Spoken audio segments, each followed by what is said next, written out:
Bayelsa State, where Governor Douye Diri has been commended for his developmental strides, especially in the area of infrastructure. This is as the people of Ekeremor commended him for the ongoing road construction to the Agge deep sea port. Joseph Konde has details. For decades, these communities were cut off, reachable only by boats or long treks through rough terrains. But today, progress is not just a promise, it is becoming visible mile by mile.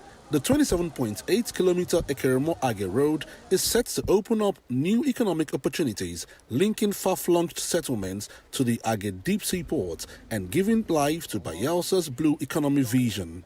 Leading the wave of gratitude is Ngema Jumbo, a grassroots mobilizer and head of the Ekeremor Agenda organization. He and his team embarked on a unity rally to thank the governor for what they call a historic turning point in the area's development.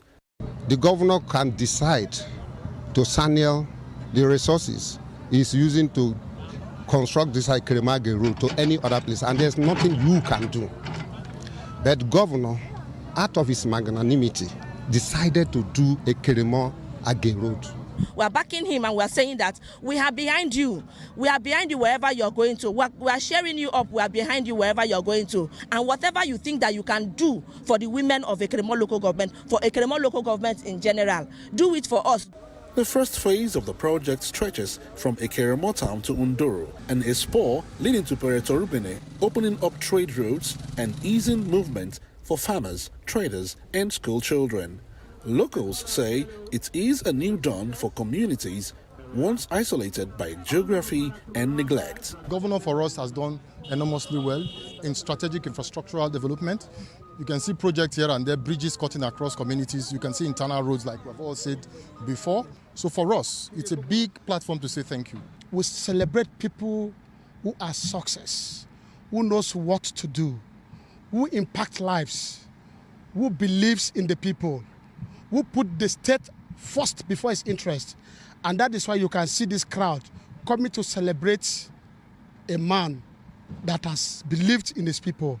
As construction continues, the people of Ekeremor say they finally feel connected, not just by road, but by a renewed sense of belonging and shared progress. Joseph Konde, TVC News, Ekeremor. All right, Joseph Konde joins us more for this report. But Joseph, talk to me. I'm wondering, why was this road project left unattended for so long? And also talk to me, how have the people expressed their appreciation to the governor for its revival? Actually, the terrain that we have in Bayelsa is particularly unique because before you have to put over swampy areas, it takes you much more. It actually also costs much more.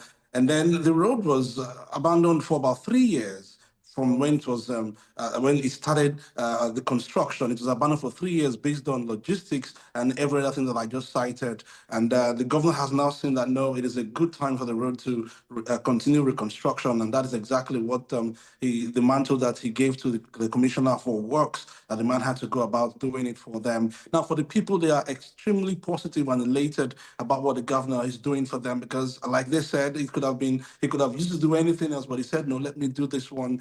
Another thing is that that particular road, it connects to a whole lot of other minor or smaller communities alongside.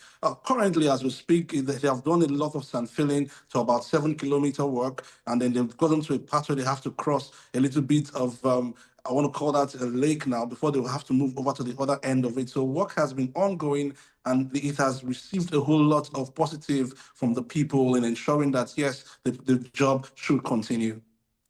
All right, talk to me. How will the ongoing road construction to the Agge deep sea port impact the economic activities in Ekeremor and the surrounding communities?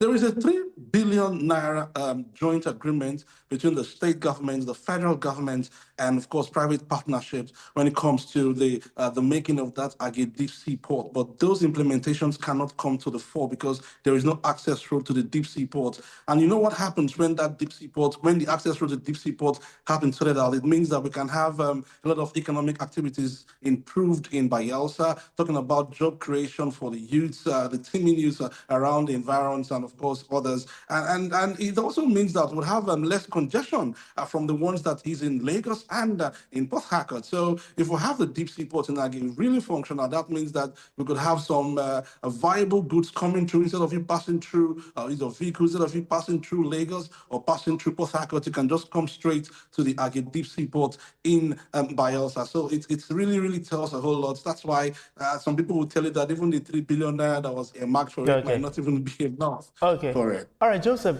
did the governor provide a timeline for the completion of this ongoing road construction project? Was there a timeline given?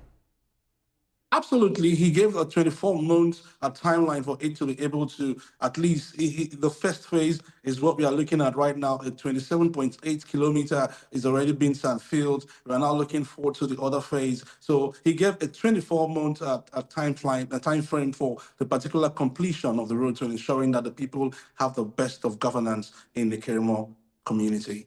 All right. Thank you, Joseph Kunde, for giving us more details on this report.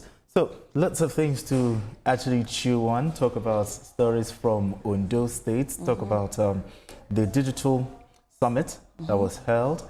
And it's in fact a very good one because Nigeria needs to harness, looking at the population, 64, how many Nigerians have about, most of them are about 25, 64% of Nigerians are actually below the age of 25, and they need to be harnessed when it comes to digital training. I think generally on news from the state today, it seems that the governors are on their toes from Kogi on security, Bayelsa Road, and also, Ondo. But from what you've touched on in terms of, engaging over 300 youths in Ondo State in terms of digital empowerment, of course, no one should be left behind in the use of technology, artificial intelligence.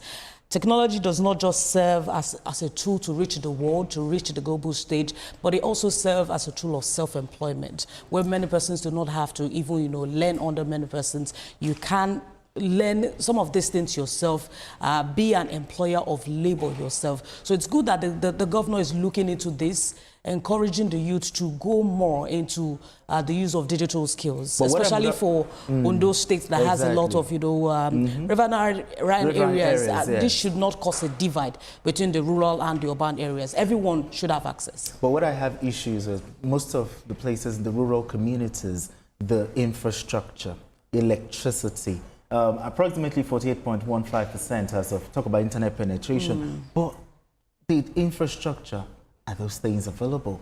Well, because if you look at the difference from the urban to the rural areas, how would they benefit effectively from this?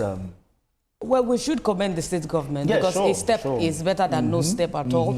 And many youth are involved in the use of, technology. Most persons are online. The governor is just trying, the state government is just trying to ensure that it bridges the little gap that we are still seeing from the rural and the urban areas. Very quickly, let's turn our attention to Kogi State, where the governor is also summoning traditional rulers who serve as the first point of call to the grassroots, ensuring that security is everyone's business.